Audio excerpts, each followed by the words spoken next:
Hey everybody, my name is Ted Forbes and welcome back to another episode of The Art of Photography. In the last episode we talked a little bit about one of the very first photographers, a gentleman named Fox Talbot. And what we're going to do today is talk about a contemporary photographer. This is going to be kind of bookends on the historical spectrum here. Today we're going to talk about a gentleman named Hiroshi Sugimoto, who is a Japanese photographer who was born in 1948, and he is alive and working today. And he splits most of his time between Japan and New York City, and he is a phenomenal photographer. We're going to look at some work of his in a second. Hiroshi Sugimoto works in series type projects, and so he kind of picks a theme, and then there's a whole slew of photos that go around that theme. He's very famous for a series of seascapes that he did a couple years back. But anyway, come on over and let's take a look. I've got one of his monographs, and I'm going to point out some photos in there. And as I mentioned before, Sugimoto, and this spans his entire career, he works a lot in these series pieces, which is extremely interesting. So once we get into plates here, this is one of his earliest projects, and it involved doing a series of portraits of dioramas at Museum of Natural History, or Natural History Museums. And so, you know, you have cavemen and these volcanoes, and they're these kind of haunting, if you've ever been to a natural history museum and seen these kinds of things, but these wonderful black and white large format pieces that he shot of these dioramas, which is fairly interesting. One of his other projects that he's most known for are these movie theater series. And what he does is, it's not a matter of just going in and taking a picture of a movie theater. It's what he'll do is he'll shoot for the entire duration of the film. So there's this element of time that spans in Sugimoto's work that's very important. And, you know, each shot would be a different timed exposure. So, you know, he figures out the math on these, but basically, you know, you're looking at a film being between an hour and a half to sometimes 3 hours, and that's how long the exposure is. And thus it is a portrait of a movie in a theater. And there's a ton of these. There's Radio City Music Hall in New York, and he'll work on a whole series of these. I mean, they go on and on and on. Some of these are just these beautiful theaters, and you get like this haunting kind of dimly lit areas in here that are just lit by the film itself, which is fairly highly conceptual and an interesting way to display movie theaters. There's drive-in movie theaters, some outdoor theaters, etc. I'm going to get into these seascapes, and these run the gamut, and I really love these. These are some of my favorite pieces that he's done. And basically, they're very minimalistic photos, horizon down the middle of oceans, and just mists that occur in them, different lighting conditions. Some of them are black, you know, as if there was a storm coming or they're taken at night. And if you've ever seen these displayed, they're fairly big, and they will display up on a wall in panels, so you see the series as a whole. And I think that's one thing about Sugimoto's work that's hard to transfer. You know, you can look at his website, which is certainly fantastic, but it's hard to transfer this kind of information to the web, and definitely into a book form even, because I think you need to see these large, and I think you need to see them together, but they're just absolutely drop-dead gorgeous. Another interesting one was a series of portraits that he had done at wax museums. So none of these are actually real. These are torture inspired from Madame Tussauds. Anyway, very, very interesting stuff. I'm going to get more into, here we go, into some of this architectural stuff that he's done.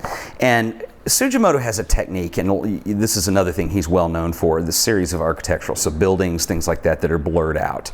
And it's hard. I haven't read or been able to find a whole lot of information on his technique and how he goes about doing these things, because being an artist, I mean, none of those things are important. You know, the final work is what's important as far as what he wants to portray to the public.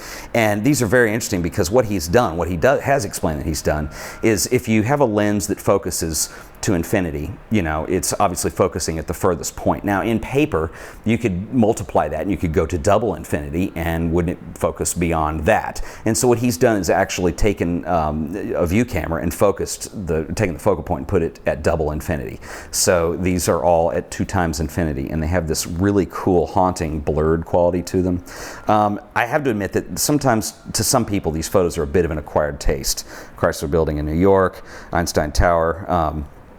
And for me, I kind of fell in love with them early on. They have such a surreal, haunting effect. They're definitely kind of high concept, high art. This is Schindler's House over here.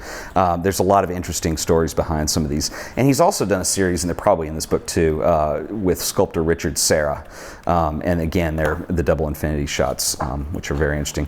In Praise of Shadows from 1998, this is a series he did on filming the lifespan of a candle. So again, that element of time spanning.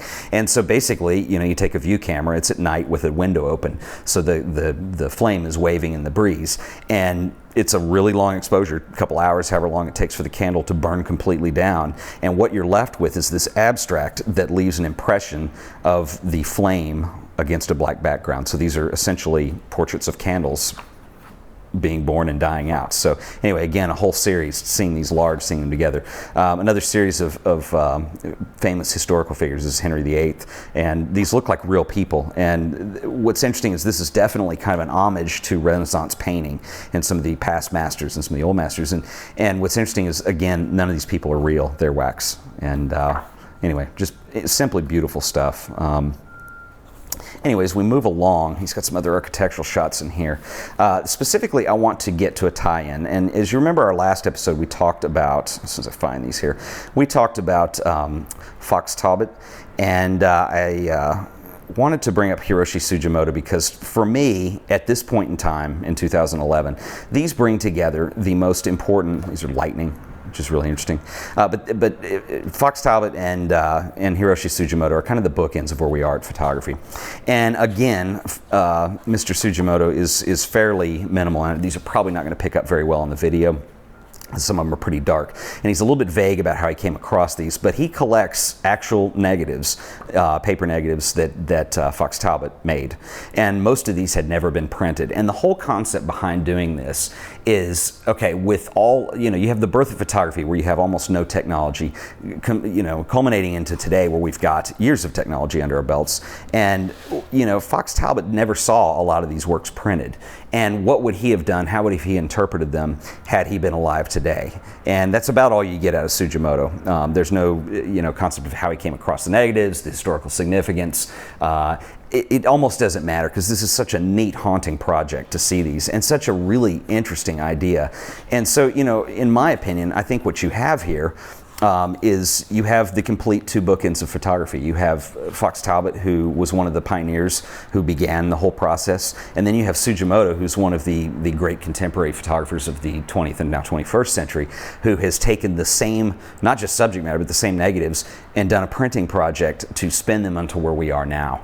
And so, again, that's Sugimoto. I'll put the book in the show notes so you can, I highly recommend this. It's not too expensive, it's also not too cheap, but it's affordable. And he's such a beautiful photographer and such an interesting guy that I think this is, deserving to be in every photography fan's bookshelf.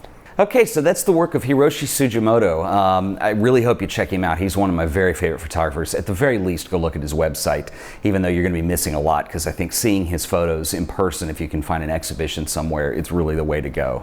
It really is kind of a phenomenal experience. But anyway, I hope you enjoyed that. Remember that you can follow the show, or you can follow me on Twitter. My Twitter handle is @TedForbes, or if you just want show updates, you can follow the show, which is @AOP_podcast.